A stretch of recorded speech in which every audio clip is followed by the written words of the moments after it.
Olá pessoal, tudo bom? Como estão vocês do oitavo ano? Iremos continuar o nosso assunto, espero que vocês tenham corrigido o exercício do capítulo 1, as revoluções políticas, e agora iremos tratar acerca do segundo capítulo, a Revolução Industrial e as mudanças na sociedade. Basicamente, a gente vai tratar por esse processo de grande desenvolvimento tecnológico e econômico que a gente chama de Revolução Industrial. Inicialmente, a primeira na Inglaterra, que a gente vai debater um pouquinho sobre esse assunto. Inicialmente, primeira revolução industrial, ela vai de 1800, 1750, 60 até 1850. Ela ocorre na Inglaterra. A partir de 1860 e 70, a gente coloca como segunda revolução industrial. Essa se espalha pelo mundo, inclusive chega no Brasil. Eu trouxe a citação de um grande historiador que eu gosto muito, que é o Eric Hobsbawm. Inclusive ele já faleceu, onde ele fala: iniciada na Inglaterra na segunda metade do século XVIII, a Revolução Industrial foi caracterizada pela constituição do sistema fabril mecanizado, isto é, pelo aparecimento de fábricas que utilizavam máquinas no lugar de ferramentas e substituíam gradativamente a força motriz humana por outras: vapor, carvão e posteriormente eletricidade e motores a combustão interna. Então, a Revolução Industrial vai trazer transformações que nos impactam até hoje. E isso a gente vai ver nesse capítulo. Inicialmente, onde ela ocorre? Outra citação. Revolução Industrial assinala a mais radical transformação da vida humana já registrada em documentos. Durante um breve período, ela coincidiu com a história de um único país, a Grã-Bretanha ou a Inglaterra. Houve um momento na história do mundo que a Grã-Bretanha podia ser descrita como a única oficina mecânica, seu único importador e exportador em grande escala, seu único transportador, seu único país imperialista e quase o único investidor estrangeiro. Por esse motivo, sua potência naval e o único país que possui uma verdadeira política. Por quê? Eric Hobsbawm fala isso não só porque ele é inglês, na verdade ele nasceu no Egito.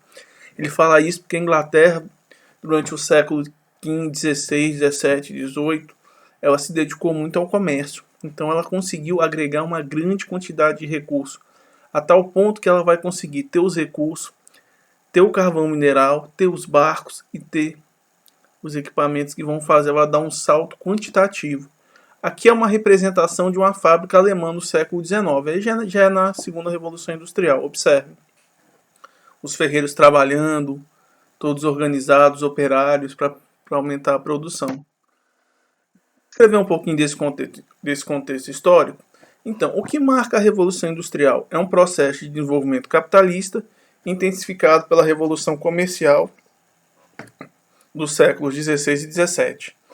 Dentro da Inglaterra a gente vê o que? Nessa época tinha o mercantilismo. Vocês lembram quais eram as principais características do mercantilismo? Eram centralização política, balança comercial favorável, o metalismo, era a crença que a riqueza do país estava contida na quantidade de ouro, e o protecionismo. Vamos proteger a nossa economia. A Inglaterra vai juntar tanto dinheiro, que ela de 400 bancos que ela em 1793, ela pula para mais de 1900 em 1815. Houve uma associação entre a nobreza e a burguesia para esse desenvolvimento econômico. Isso vai marcar a centralização política e o fim dos privilégios feudais. Nesse processo de centralização política e concentração econômica, vai ser marcado também pela acumulação primitiva. É o que a gente viu. Uns chamam de cercamentos, que é um termo espanhol, outros de cercamentos. Marx vai chamar de client state, roçado pela raiz. Vai ser o deslocamento da população rural, que utilizava as terras comunais, para a cidade trabalhar como operário. Eles vão ser expulsos. Isso vai gerar uma mão de obra abundante para as indústrias. Aqui é um exemplo da força anteriormente, quando não tinha estradas de ferro. Observe como eles faziam para transportar. Aqui é um exemplo de um aqueduto. Quem vai muito construir são os romanos. É tipo um canal com água que é construído para o barco passar. Isso para construir necessitava de muito dinheiro, muito investimento. A Inglaterra tinha esse potencial econômico. Repare, um cavalo puxando um navio cheio de carga. Por que ocorreu na Inglaterra esse processo de revolução? Não foi na França, não foi em Portugal, não foi na Espanha, não foi na Rússia? Porque a Inglaterra detinha essas condições que eu vou citar para vocês.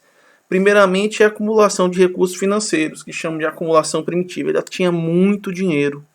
que juntou nos 3 séculos posteriores, no 16, 17 e ainda no 18. Tinha a centralização política, na figura da monarquia parlamentar e a Revolução Gloriosa, que nós vimos na aula passada, a Declaração de Direitos, o Bill of Rights. Tinha as reservas de fontes minerais, que é o carvão mineral. O carvão mineral ele é extraído dentro das minas e ele é utilizado nas indústrias. Tinha as inovações tecnológicas, como a máquina de vapor e a fiadeira. Máquina de vapor ia substituir a força motriz dos animais e das pessoas. E a fiadeira ia aumentar a produtividade muito. Nós iremos ver. E tinha a indústria de algodão. Lembra que eu falava para vocês que as ovelhas expulsavam as pessoas das terras?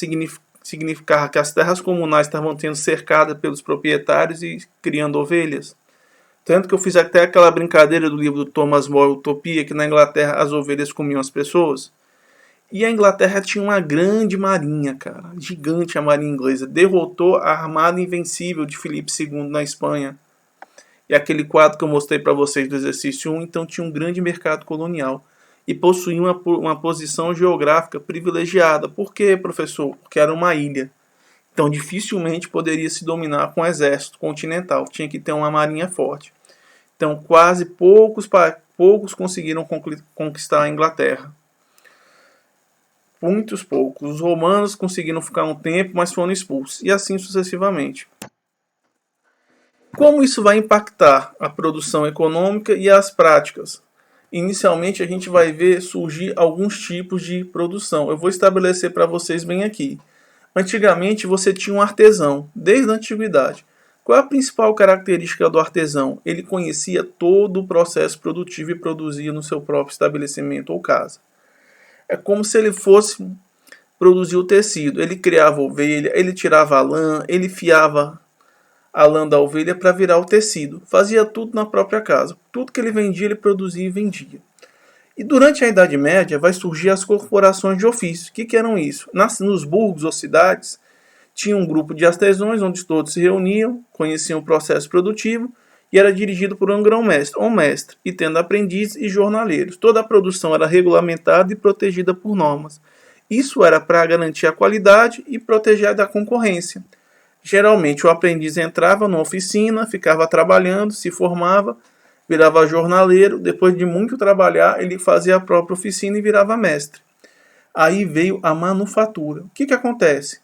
Os grãos-mestres comerciantes eles começaram a contratar vários artesãos para trabalhar em um local, uma espécie de um galpão. Em vez de pagar em parte da produção, eles pagavam um salário X. E o cara tinha que durante um mês todo trabalhar para ele, sem vínculo, sem nada. Logo, ele pagava o salário e toda a produção ficava com o grão-mestre e o comerciante.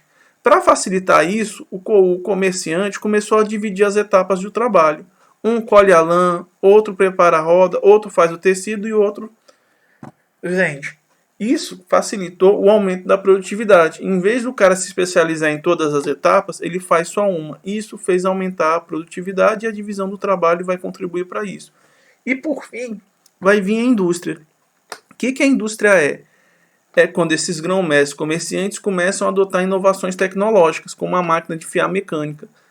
Logo, o trabalhador vai lá, pega, colhe a lã, entrega para um, que com a máquina consegue fazer o trabalho de 10. Às vezes ele não tem a mesma perícia que tem um artesão, mas ele com a máquina se torna muito mais fácil.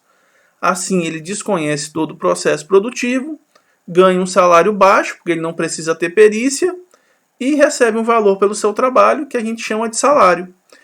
Dentro disso que vai começar a nascer esse sistema que a gente chama de capitalismo, que até hoje predomina. E vamos observar.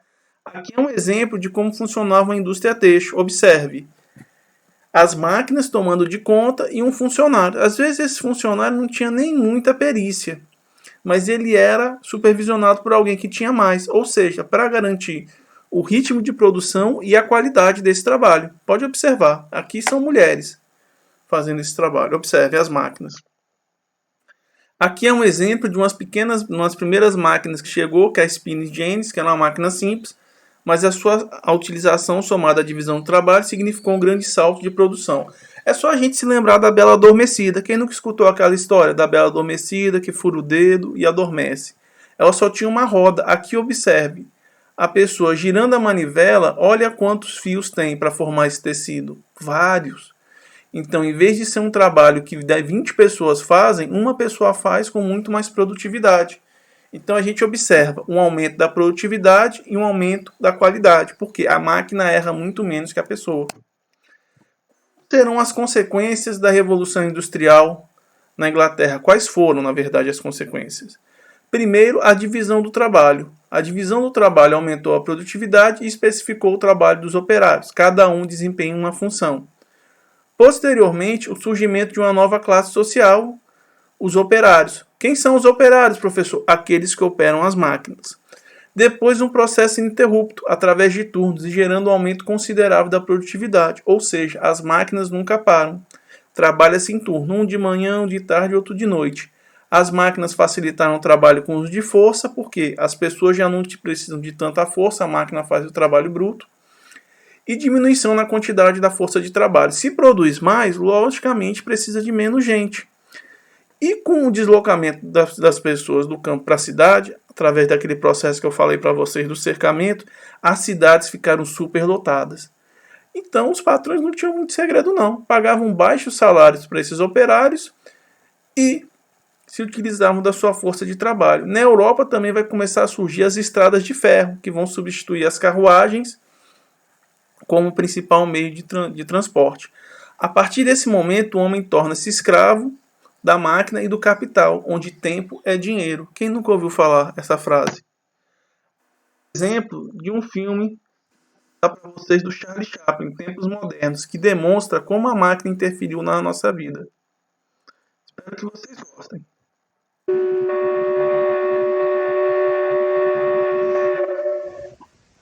Está iniciando a produção. Observe, pessoal. Também estou assistindo.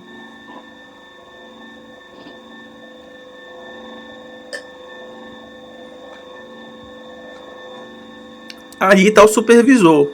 Observe ele só olhando, lendo o jornal, administrando.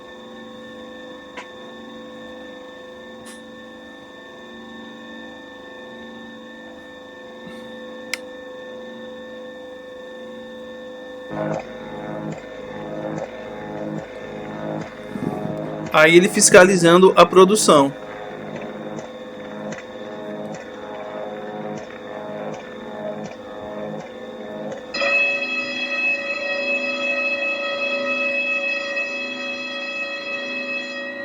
Sección 5, aumente la velocidad a 4.1. Ele manda não aumentar a velocidade, para aumentar a produtividade. Vou dar umas puladas no filme, ó. Aí é o Chaplin, ó. Ele só faz uma função apenas, ó. O supervisor dele brigando, ó.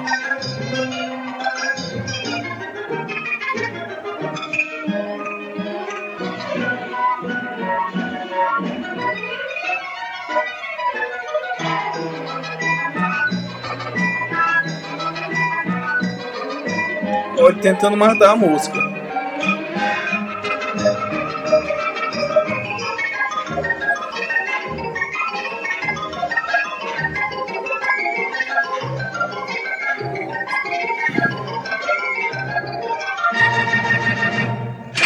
Aí quando alguém erra, tem que parar a produção toda. Aí eles brigam. Aí, às vezes, eles se identificam com o modelo.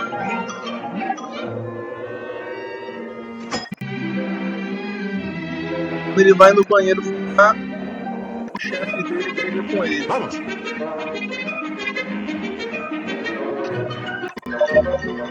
Ele volta para a produção, repare. E deixa o colega dele para falar. Então, basicamente, isso que vai fazer de mudança na Revolução Industrial. Na primeira época não era mais assim. Esse filme representa mais a segunda. Observa, o espetáculo das máquinas e da ciência. Vai ver um grande crescimento de direitos autorais e patentes das invenções. Aumento de 102 novas invenções entre 1783 e 1802. Ou seja, a máquina começava a tomar de conta dessa produção. Houve um aumento no ritmo de trabalho, um aumento de número de horas de trabalho. Nunca para a fábrica, 3 turnos de manhã, de tarde e de noite. Toca a madrugada. introdução de um horário rígido, tem hora para chegar, hora para comer, hora para tudo. E a especialização do trabalho, o domínio do saber. Cada vez mais se valoriza o técnico, que sabe mexer em uma determinada parte. E a disciplina no local de trabalho. Lembra muito a nossa escola, que a gente tem horário para chegar, hora para comer, cada aula tem sua hora, como se vestir, como se portar, como sentar e a relação de assalariado. Ele deixa de conhecer o processo produtivo e vender sua produção, ele ganha um salário, desse salário ele sobrevive. E também para tentar combater um pouco da questão desses males da Revolução Industrial, vai se criar em 1834, na verdade recriar, que já existia na Baixa Idade Média, a workhouse. São casas de trabalho que eu vou explicar para vocês. O que era essa casa de trabalho workhouse, traduzindo do inglês? Eram casas que visavam reinserir os desempregados e fornecer ajuda para sua subsistência. Ajudava a igreja na administração e é algo que existia desde a Baixa Idade Média com a Lei dos Pobres de 1388. Mas vai ser criado novamente em 1834 e acabou sendo um lugar, uma espécie de orfanato para crianças, idosos e inválidos. O principal objetivo era garantir sua subsistência mínima, para a pessoa não morrer de fome ou de inanição. Como assim, professor? Infelizmente, naquela época não tinha INSS, não tinha SUS, não tinha nada. O trabalhador que não pudesse mais trabalhar morria de fome. Então, ou eles viviam de caridade, ou iam morrer de fome. Muitas vezes, as próprias crianças eram abandonadas pelos pais que não conseguiam sustentar, deixavam elas nos orfanatos para ela poder ter uma vida. E os inválidos, aqueles que não pudessem trabalhar, não tem jeito. Tinham que viver de caridade. Aqui é um exemplo do principal controle nas fábricas. Antigamente, a gente tinha o ponto, ou o relógio do ponto. O que acontece? Você, todo dia, no horário que chega, tem que marcar o ponto, para justamente saber que horas você chega e que horas você sai. Isso é um exemplo dessa necessidade de você controlar os trabalhadores, e o ponto era isso. Hoje, como que a gente faz para controlar o ponto lá na nossa escola? É a partir da chamada. A partir da chamada, a gente consegue saber quem vem, quem está faltando, quem vem pouco, entre outras coisas. Observe, hoje alguns pontos eles são digital, é só colocar digital que ele lê, são os pontos eletrônicos. A reação e organização dos trabalhadores. A rotina de trabalho nessa época era extenuante. Trabalhavam de 10 a 16 horas por dia. Trabalho pesado. Salários eram baixos. Falta de condições de trabalho, insalubridade. Falta de equipamento de proteção, na verdade, nem existia. O uso de crianças e mulheres grávidas sem nenhuma restrição. Salários menores para a mulher que não tinha essa isonomia salarial. E as péssimas condições de moradia e ausência de condições de higiene. O salário era tão baixo que usualmente eles moravam em cortiços. Cortiços, lugares muito apertados. Às vezes famílias todas dividiam um quarto. E para fugir disso, eles geralmente se entregavam às vezes ao álcool. Bebiam muito para passar fome, passar dor, passar tristeza e entre outros.